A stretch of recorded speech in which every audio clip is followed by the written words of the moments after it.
Semangat pagi, sahabat Hermina Bekasi. Bersama saya Dr. Tama di acara Podcast Hermina Bekasi. Nah, kali ini kita akan membahas mengenai apakah benar isu di masyarakat dengan konsumsi vitamin A yang tinggi itu bisa menurunkan kejadian dari mata minus. Sama-sama kita ketahui teman-teman semua, saat ini mata minus itu bisa diderita oleh siapa saja, baik itu laki-laki maupun perempuan.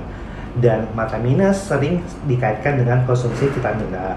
Nah, kali ini kita akan membahas dan kita akan kumpas tuntas apakah benar isu tersebut dengan konsumsi vitamin A yang tinggi itu bisa menurunkan kejadian dari mata minus. Kali ini kita kedatangan Dr. Lasmi Darut yang nantinya akan membahas apakah semua isu itu benar atau tidak. Benar ya dok, dengan Dr. Lasmi Darut? Iya, atau sering saya dipanggil Dr. Ruth. Oke, dok, berarti saya manggil Dr. Ruth aja ya dok? Iya. Oke. Dok, seperti yang kita ketahui, mata minus atau rabun jauh, apa sih dok pengertiannya dok secara ilmu medisnya? Biar teman-teman semua juga pada paham apa itu dengan disebut dengan mata minus. Oke, jadi mata minus atau tadi disebut juga rabun jauh atau istilah medisnya mungkin miopia, itu adalah suatu kelainan atau gangguan pada mata di mana dia kesulitan untuk melihat benda-benda atau objek yang jaraknya jauh, jadi terlihatnya blur. Itu bisa dikarenakan memang ada power dari kornea yang terlalu kuat atau karena memang panjangnya bola mata yang melebihi dari normal sehingga si bayangan yang harusnya itu terlihat di retina, titik fokus retina, dia jatuh di depannya sehingga buram kelihatannya saat melihat jauh, kurang lebih gitu. Oke, berarti jatuhnya cahaya itu bukan pada tempatnya dok? Betul. Nah, kita juga pasti juga pengen tahu ya dok, apa aja sih dok yang bisa menyebabkan terjadinya jatuhnya itu tidak pada tempatnya dok? Penyebab dari mata rabun jauh apa kira-kira ya dok? Jadi penyebab mata minus atau rabun jauh ini memang multifaktor ya dok. Jadi yang pertama kalau tadi kita sebut tentang power mata yang terlalu kuat atau axial length atau panjang bola mata yang terlalu panjang tentu terkait dengan genetik ya dok. Memang bawaan matanya minus misalnya, jadi faktor resikonya kalau ada orang tua kedua orang mata minus, kemungkinan besar anak ada minus juga. Jadi ada faktor resiko juga sebenarnya, misalnya anaknya lahirnya prematur gitu ya. Kemudian yang kedua selain faktor genetik gitu ya, mungkin ya memang faktor lingkungan. Kalau sekarang kan kita sering gadget gitu ya. Kalau dulu memang penyebabnya dikatakan adalah near work activity, jadi segala aktivitas yang jarak dekat. Apakah mungkin zaman dulu membaca komik ya yang waktunya panjang atau menulis, membaca. Mungkin sekarang dengan laptop, handphone atau device lainnya. Kemudian yang kedua ini kurangnya kegiatan outdoor. Jadi kita kan selama pandemi juga mungkin ya selalu di dalam ruangan, terus yang pencahayaannya kurang sehingga itu faktor-faktor yang bisa membuat minus lebih cepat muncul atau juga mengakibatkan progresivitas minus bagi orang-orang yang sudah punya minus sebelumnya. Kurang lebih gitu dok. Oke dok, berarti kita udah tahu ya dok, rabun jauh atau yang disebut dengan miopia secara bahasa medisnya dok merupakan yang titik fokusnya itu tidak pada tempatnya dan bisa disebabkan multifaktorial. Dan yang harus kita ketahui juga dok, apakah rabun jauh itu bisa diobatin dok sampai benar-benar dari misalnya dok ini minus 1 jadi 0 gitu dok? Gitu ya. Itu memang pertanyaan semua pasien ya kalau datang ke praktek juga.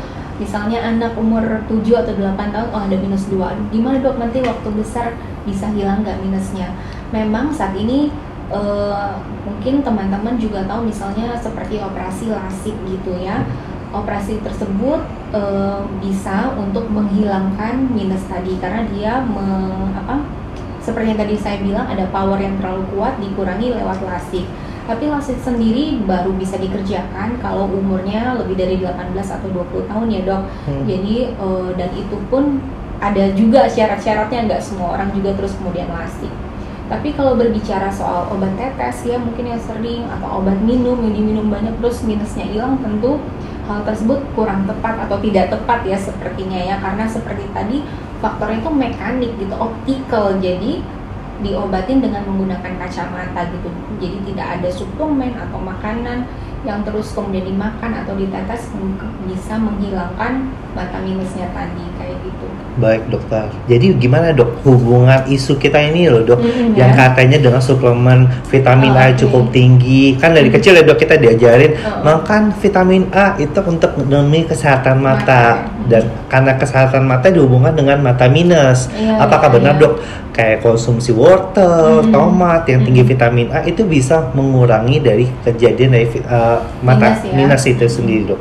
Jadi memang supaya mata sehat tentu perlu konsumsi yang bergizi ya, karena memang gizi yang bagus untuk kesehatan mata itu memang baik juga. Tapi kalau vitamin A hubungannya dengan mata minus ini memang kurang tepat sih dok, karena vitamin A sendiri di mata bekerjanya tadi di retina itu untuk apa ya, jadi seperti untuk fotoreseptor yang menerima cahaya. Kalau mungkin dokter Tama SD-nya mungkin masih nyanyi yang kurang vitamin A, mata iya, buta, benar dok. gitu ya. Jadi butanya itu adalah rabun senja. Jadi ya memang gelap gitu waktu malam ya, karena si fotoreseptornya itu terganggu. Jadi bukan minus gitu. Jadi itu dua hal yang berbeda. Konsumsi vitamin A secukupnya, nggak usah berlebihan juga, karena ternyata tidak ada hubungannya dengan membuat minusnya jadi hilang, kurang lebih gitu dok. Baik dokter, jadi udah bisa kita ambil kesimpulan ya dok. Nah teman-teman sahabat Harmina semua, seperti yang kita jelasin di awal, kita akan membahas isu apakah benar suplemen vitamin A yang cukup tinggi itu bisa menurunkan kejadian dari mata minus.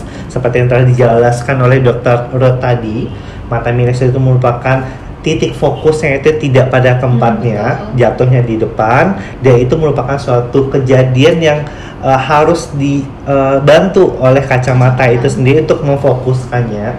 Dan berarti bisa kita tarik kesimpulan itu tidak ada hubungan dengan suplemen vitamin A yang tinggi untuk mengurangi mata minus. Namun bukan berarti kita tidak harus mengkonsumsi vitamin A, benar ya dok? Karena itu vitamin A juga digunakan untuk kesehatan mata sebagai vitamina untuk saraf matanya sendiri. Baik sahabat Harmina, jadi setelah dari penjelasan dokter tersebut, kita bisa menarik kesimpulan tidak ada hubungannya dengan penggunaan atau konsumsi suplemen vitamin A yang cukup tinggi dengan menurunkan kejadian dari mata minus. Nah dokter, tadi kan kita udah bahas ya dok mengenai yang pertama adalah apa itu mata minus, penyebabnya apa, pengobatannya apa.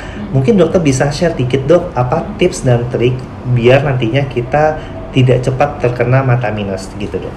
Oke, jadi untuk supaya pertama supaya tidak terlalu cepat kena minus ya kalau pada anak-anak, dan juga yang kedua mungkin dalam perjalanannya supaya minusnya ini nggak nambah-nambah terus nih gitu kan. Jadi yang dimodifikasi tentu seperti yang tadi adalah faktor-faktor resikonya.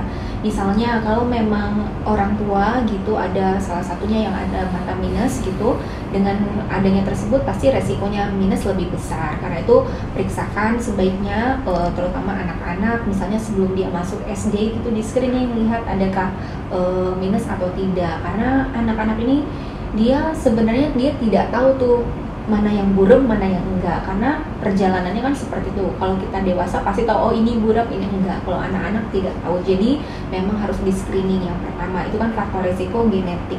Yang kedua, faktor lingkungan yang tadi, misalnya kalau kita sudah kan near work activity tadi terlalu panjang, ya ada rule of 20 namanya dok. Mungkin udah sering didengar juga. Jadi 20 minutes segala kegiatan jarak dekat tadi seperti membaca, menulis, dan gadget. Istirahatnya 20 second, 20 detik dengan melihat benda yang jaraknya 20 feet atau 6 meter. Ya memang sulit ya, mungkin kalau 20 menit beneran ya kurang lebih 20-30 menit. Jadi kita bilang micro break, jadi lihat jauh gitu, kedip-kedip, baru lanjut lagi pekerjaannya. Yang ketiga jangan lupa ini outdoor nih dok, karena kita sering gadget ya, jadi enaknya tim mager nih, atau tim apa sih namanya? Tim rebahan. Tim rebahan gitu. Jadi mau di dalam ruangan, Netflixan segala macam ya. Jadi kita perlu juga ternyata outdoor activity. Dia bilang kalau dalam seminggu ada 8 sampai 14 jam kita di luar rumah, itu dia mencegah pertambahan minusnya gitu. Jadi terutama untuk anak-anak nih, jangan dibiarin dia nonton YouTube aja, walaupun memang dari YouTube dia pinter dok, bahasa Inggrisnya jago gitu. Tapi kan ini mata masih mau dipakai puluhan tahun ya dok. Jadi ya kembalilah mungkin sedikit seperti dulu ya, main di luar, petak umpet atau apa, karena ternyata memang bisa mencegah progresivitas minusnya. Paling itu dulu sih. Baik dokter, luar biasa banget ya dok. Berarti intinya kita harus kembali ke alam juga ya dok. Benar, back to nature ya. Back to nature ya dok. Nah dokter sedikit kita bincang dok. Kesibukan dokter saat ini apa aja ya dok? Oh ya, saat ini kesibukan saya ya sebagai ibu-ibu pada umumnya di rumah dan juga saat ini praktik di Hermina Bekasi. Kita punya klinik subspesialistik ya dok di Hermina. Selain untuk mata umum, ada juga retina, glaukoma, pediatrik atau mata anak. Kemudian kita ada juga infeksi, rekonstruksi, low vision dan lain-lain. Jadi memang di klinik mata Hermina Bekasi cukup lengkap sih dok dan alat-alatnya juga.